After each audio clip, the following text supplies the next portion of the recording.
Bonjour, Satnam. Je voulais prendre la parole aujourd'hui pour évoquer la liberté. La liberté qui est un concept et un mot qui peut avoir plusieurs définitions, plusieurs interprétations, plusieurs façons de la voir, tout simplement. Et donc on pourrait discuter des différentes limites de chacun de la liberté. On considère souvent que la liberté est universelle. Et on se rend bien compte, si on en discute à plusieurs, qu'on n'a pas la même conception exactement et qu'on n'a surtout pas les mêmes limites à la liberté. Alors, si je fais cette vidéo là aujourd'hui, c'est pas pour vous exprimer ma conception personnelle de la liberté, mais plutôt pour ouvrir encore un peu plus la vision de la liberté en vous parlant d'une liberté absolue, en fait, de la liberté qu'on recherche et qu'on trouve dans ce qu'on pourrait appeler la quête spirituelle, le chemin spirituel, le chemin de la découverte de soi. Cette liberté absolue, c'est justement la liberté de soi par rapport à soi.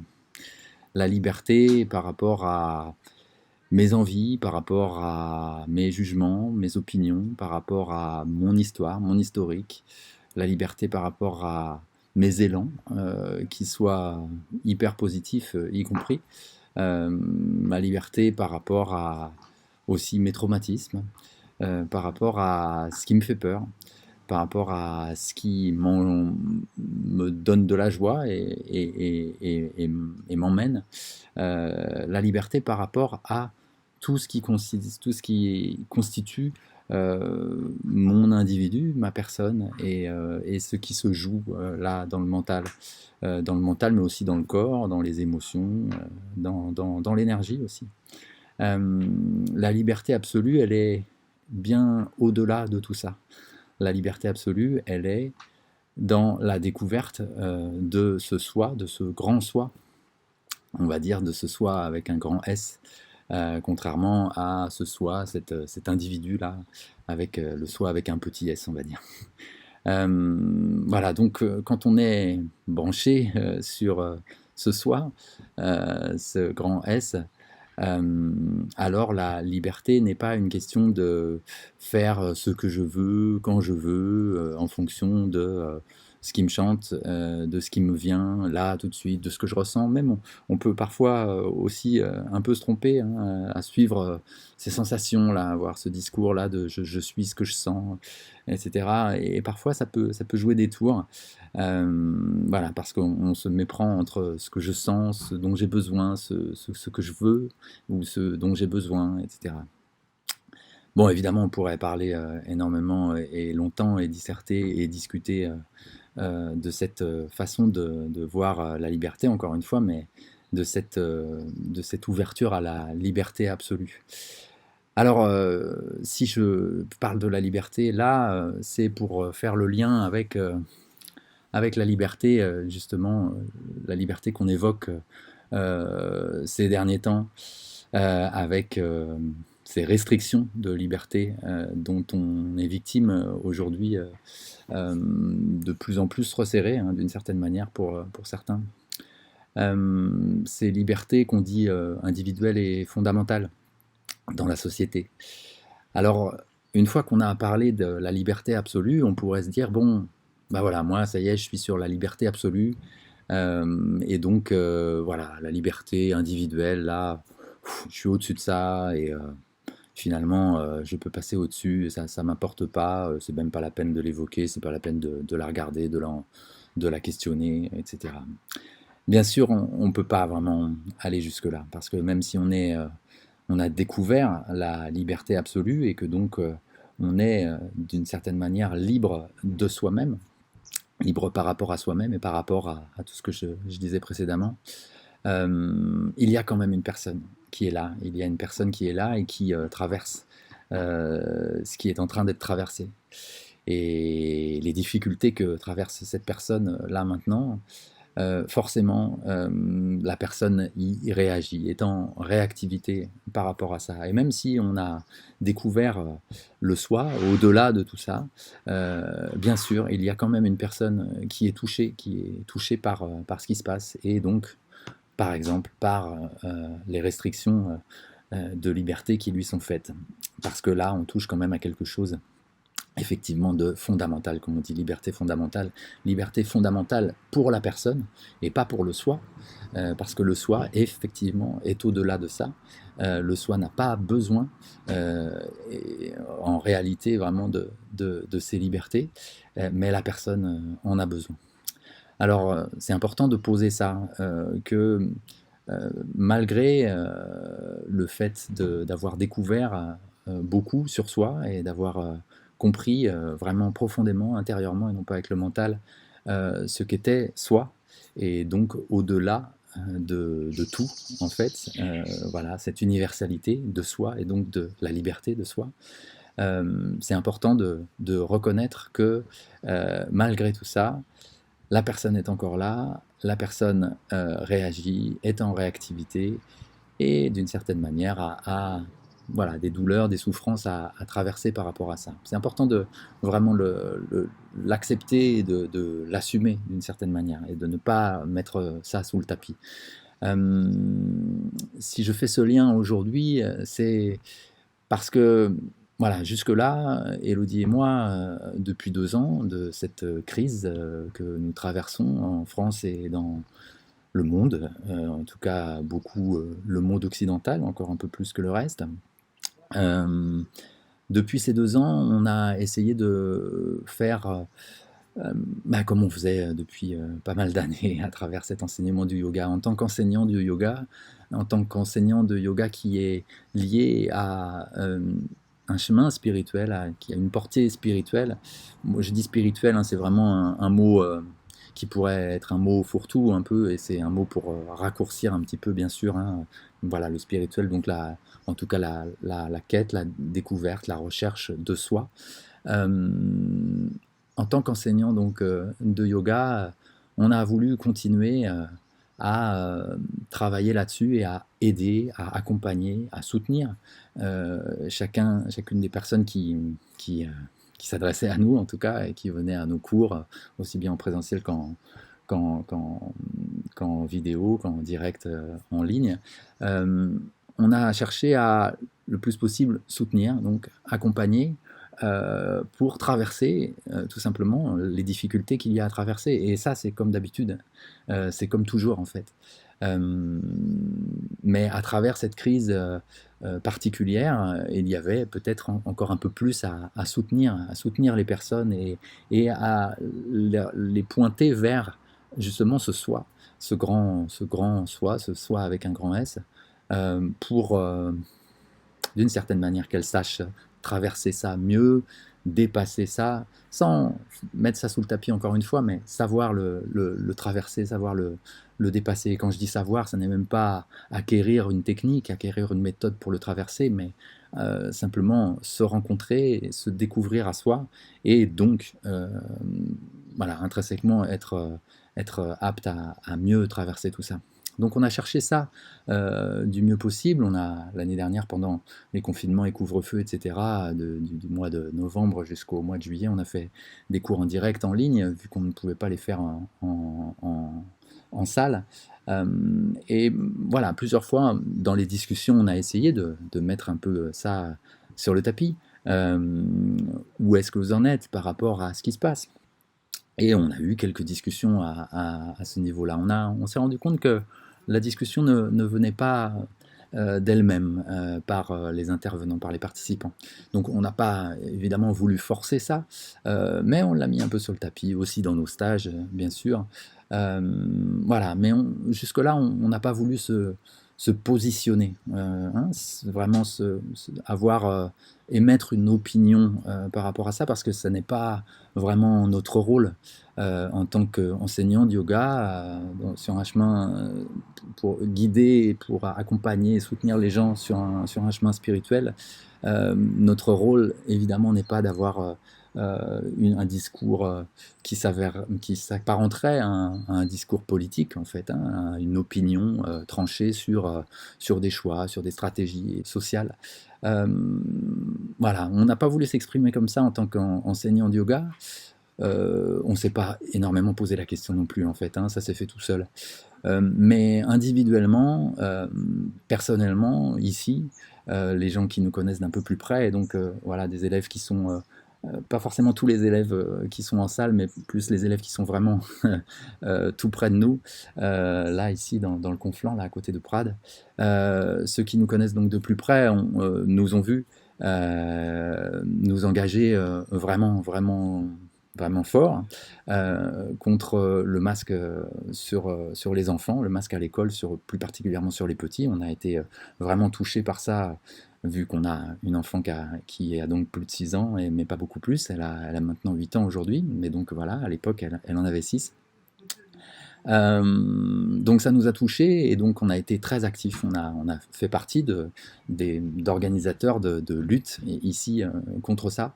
Euh, voilà, encore une fois, on n'a pas voulu mettre ça sur le tapis en tant qu'enseignant de yoga parce que ce n'est pas notre place. Mais aujourd'hui, je le place ici pour aller un peu plus loin. Euh, voilà, notre fille n'a jamais porté le masque, bien sûr. On a eu la chance qu'elle ne le porte pas à l'école où elle était encore l'année dernière. Sinon, il aurait fallu qu'on la retire. On a eu la chance de ne pas avoir à la retirer l'année dernière. Il se trouve que maintenant, pour d'autres raisons, on est en instruction en famille, donc aussi pour cette raison-là, hein, mais pour d'autres raisons aussi. Voilà, donc voilà, on s'est préservé de ça grâce à ça, ce qui ne nous a pas empêché en fait hein, d'entamer et de continuer cette lutte qui nous paraissait vraiment fondamentale, justement fondamentale parce que le masque sur les enfants toute la journée, continuellement, c'est voilà, humainement, ça n'est pas acceptable pour de bon. Et c'est là que j'en viens au deuxième point de la quête et du chemin spirituel, de ce que ça apporte. Voilà. D'une certaine manière, je disais juste avant que malgré cette quête, malgré cette découverte de soi, la personne est encore là et est encore touchée. Mais et là, c'est pas malgré, c'est grâce à cette quête, grâce à cette découverte de soi, grâce à cette conscience éveillée. Voilà, il y a des choses qui sont beaucoup plus claires, beaucoup plus radicales en fait, parce que beaucoup plus connectées à l'universel, à l'unité.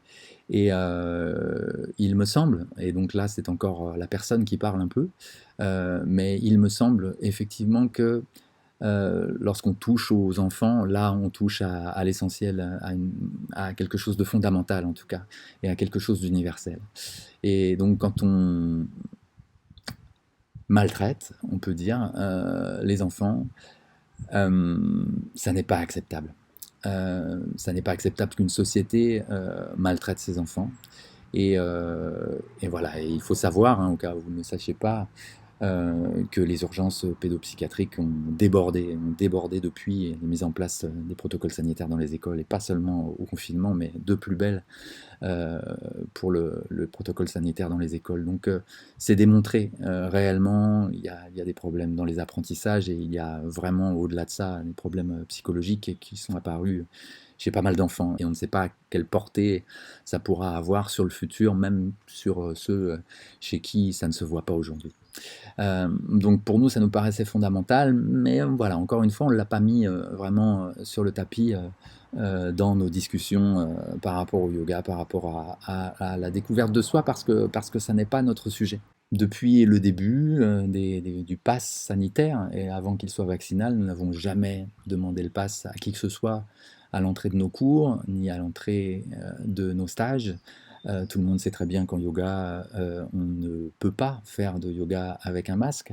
Donc bien sûr, voilà, ça c'était posé. Aujourd'hui, le sujet est encore un peu plus encore un peu plus sévère, encore un peu plus fondamentale et donc d'une certaine manière se rapproche là du spirituel. Ce pass vaccinal qui a été mis en place et qui fait que depuis donc maintenant 3 semaines, à peu près 10% de la population n'a pas le droit de rentrer dans les lieux culturels, dans les lieux de loisirs, dans les lieux sportifs et dans tout un tas d'autres lieux. Voilà, l'obligation pour certaines professions et pour beaucoup plus de professions qu'on ne veut nous le dire, vu que voilà, il y a des gens qui sont obligés de prendre le TGV, il y a des gens qui sont d'une certaine manière obligés de manger au restaurant le midi avec des collègues, et donc ils sont obligés de passer par là. Tout ça, et en particulier vraiment l'interdiction à une catégorie de personnes d'accéder à certaines choses de la vie et qui sont essentielles parce que la culture et le sport en sont. Si le restaurant et le bar n'en sont pas, peut-être, en tout cas la culture et le sport en sont. Là, on touche à quelque chose à nouveau de fondamental et d'encore plus, voilà, d'encore plus globalisant. Et là, ça nous paraît vraiment essentiel de le pointer, y compris dans une démarche spirituelle. Cette conscience de soi fait que ça n'est pas possible d'accepter, ça n'est pas possible de laisser passer ça. Ça m'amène, et c'est une discussion qu'on a eue en cours ici, à la fin de certains cours, à cet adage que vous avez peut-être entendu ces derniers temps justement, sur lequel certains se sont appuyés, qui dit « la liberté des uns s'arrête là où commence celle des autres ». Ou bien commence là où s'arrête celle des autres, ça revient au même. Cet adage est faux. En philosophie, moi-même en terminale, on a passé un cours, on a passé plusieurs heures là-dessus pour le démonter, et il se démonte en fait en très peu de temps. De fait, dans les lois, en général, il est faux. Et dans ce qu'on pourrait appeler de la morale, il est faux aussi. La liberté des uns commence là où commence celle des autres et s'arrête là où s'arrête celle des autres, tout simplement. La liberté absolue est absolue et donc infinie en réalité, la liberté de soi par rapport à soi, dont je parlais tout à l'heure. La liberté absolue n'a rien à voir avec tout ça, et la liberté absolue n'empiétera jamais sur la liberté absolue de l'autre, c'est exactement la même. C'est la liberté de soi à soi. Ce n'est pas une histoire de liberté de faire ce que je veux, là où je veux, quand je veux. Mais la liberté dont on parle ici dans la société, là aussi c'est faux, cet adage. Parce que c'est bien la liberté des uns qui commence en même temps que celle des autres, et la liberté des uns qui s'arrête là où s'arrête celle des autres. J'ai le droit de me déplacer, comme les autres. J'ai le droit de parler, j'ai le droit de penser, j'ai le droit de vivre, comme les autres. Je n'ai pas le droit de tuer, comme les autres. Je n'ai pas le droit d'empiéter sur le terrain, sur la propriété des autres, comme les autres. J'ai le droit de faire, par exemple, du bruit jusqu'à 22h. Et ça s'arrête à 22h, comme les autres. J'ai le droit de dormir en paix et dans le silence à partir de 22h, comme les autres. Ma liberté de faire du bruit ne s'arrête pas là où commence la liberté de l'autre de dormir. Ma liberté de faire du bruit s'arrête là où s'arrête la liberté de faire du bruit de l'autre. Et ma liberté de dormir commence là où commence celle de dormir de l'autre. Il n'est pas possible de concevoir un réel système de liberté, de société équilibrée, harmonieuse, où on puisse dire la liberté des uns s'arrête là où commence celle des autres. Et pourtant, c'est ce qu'on nous a appuyé justement ces derniers temps, et c'est depuis 3 semaines un fait dans nos sociétés. La liberté de certains de rentrer dans certains lieux s'arrête là où celle des autres ne commence pas mais continue. La liberté de rentrer dans ce lieu pour certains commence là où s'arrête celle des autres. Là on y est, oui, maintenant, là, dans cette société, on y est. Ce n'est pas nouveau, c'est arrivé dans d'autres sociétés dans le passé, et c'est aussi encore d'actualité dans d'autres pays. Mais voilà, là, on nous l'a appuyé, on nous l'a vendu avec un adage qui paraît juste, qui paraît sage, et qui est tout sauf ça, qui est tout simplement un adage qui peut servir à installer la tyrannie, pour de vrai. Je me permets là, et on se permet à travers moi, Élodie et moi, de poser ça et de poser notre opposition totale à ce genre de système. Jusque-là, on n'a pas mis ça sur le tapis. Ça fait plusieurs fois que j'emprunte cette expression sans me rendre compte que, en fait, il y a le tapis de yoga. Euh, on n'avait pas mis ça sur le tapis jusque-là, et les personnages publics, il n'y en a pas beaucoup qui se sont exprimés fortement et clairement sur le sujet. Il est peut-être temps pour nous juste de prendre conscience et d'assumer que nous sommes à notre mesure vraiment à une audience très limitée, des personnages un peu publics, bien sûr on se rend public, et donc notre parole peut avoir une certaine portée, et donc notre non-parole sur ce genre de sujet peut aussi avoir une certaine portée de frustration pour certains qui nous écoutent. Je dis ça parce qu'on justement on a eu je voulais faire cette vidéo depuis un moment, et on a eu justement un message d'une de nos élèves qui nous parlait un peu de sa frustration justement de ne pas entendre assez de personnages dans le monde spirituel, on va dire, mettre ça sur le tapis. De la même manière que voilà, on peut l'observer pour les personnages du monde culturel aussi, et du monde médiatique, et de tous les personnages publics en général. Voilà, donc nous ne ferons jamais aucune restriction à l'entrée de nos cours, et on pourrait nous rétorquer que la restriction est au moins financière, et certains ont fait l'expérience que cette restriction n'était pas totale non plus. Aujourd'hui, nous l'avons déjà annoncé, on va partir se ressourcer en quelque sorte au Mexique pendant un mois, là, de mi-février à mi-mars.